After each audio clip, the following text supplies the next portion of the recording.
This is a First Coast News Update, sponsored by Michael's Rug Studio. Good afternoon, I'm Jeannie Blaylock. We have breaking news this afternoon, and we want to tell you folks right off the bat, the search for two missing girls in Jacksonville for nearly 24 hours has come to an end, and it's good news. We want to get out to Zach Wilcox in just a second. He has been covering the story since it's happened. It has been quite a frantic search for these two young girls. They were supposed to go to some event on a bus, and the family got really worried for a while. They thought, well, it must be okay. Maybe they're just late. And then they found out that, no, the hours were ticking by, and that's when the search became frantic. And JSO, the Jacksonville Sheriff's Office, asked for everybody to look and see if they found these two girls. They have been found, and they're safe. And, Zach, we just learned that a few minutes ago.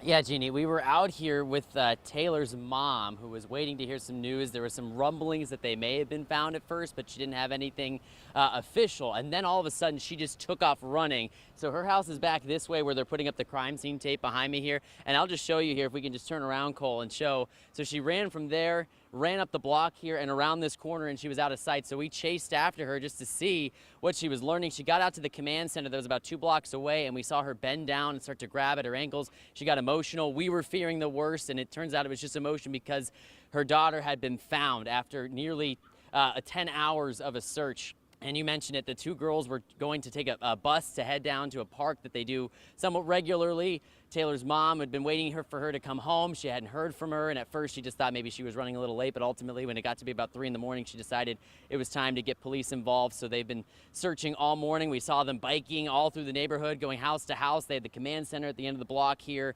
They were out at the house in front of where the girls live, and so we don't know the exact details of where exactly they were found or how they were found, but we know that they were found safe, and this whole neighborhood, family, and friends have come together to support Taylor's mom and give the girl a hug.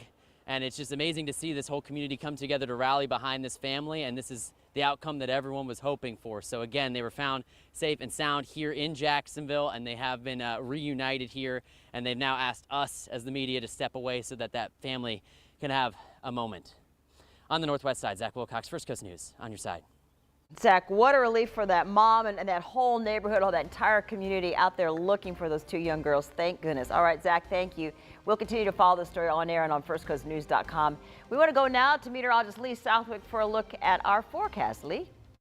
Now, the First Coast's most accurate forecast from the First Coast News Weather Team, certified by Weather Rate, sponsored by AC Designs. Oh, wonderful, wonderful news that they were found safe. Okay, so let's get a check on the weather now. It looks pretty nice out there. We do have some cloud development. Thunderstorms will develop later on today, but as of right now, most of us are dry, and so we are hot. Our highs are starting to climb into the 90s, feeling like the 90s, well into the 90s all across the First Coast. As for radar, as mentioned, mostly dry. We have a few showers popping up in Putnam, even some flashes of lightning there, and then Flagler, we have a thunderstorm moving across the area there. A few more raindrops that have been on the western areas, but our sea breezes today are going to come together and collide between 301 and I-75, generally speaking.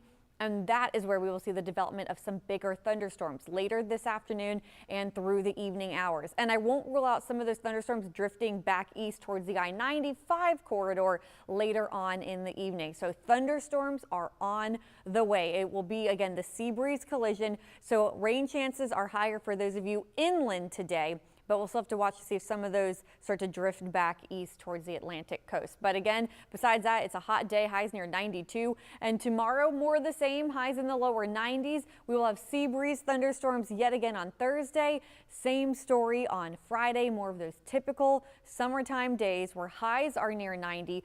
Feels like temperatures are near 100 degrees, and then in the afternoon and evening we have showers and thunderstorms. So over the weekend, of course, it is Father's Day, and we unfortunately have rain chances in the forecast. Dads, if you want to get outside, the earlier the better, because these thunderstorms do start to pop up and develop later in the afternoon and evening hours. We will be watching it very closely for you, and don't forget you can get the latest on firstcoastnews.com.